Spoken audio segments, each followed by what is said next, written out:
Hello guys, in today's video I'm gonna show you how to turn on play animated emoji on your account on Discord on accessibility settings, easy and quick. First, click on your profile, click accessibility, and here as you see you will find play animated emoji. Click on it like this and it will be turned on.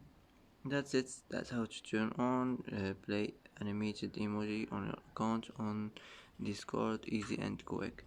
And that's it for today.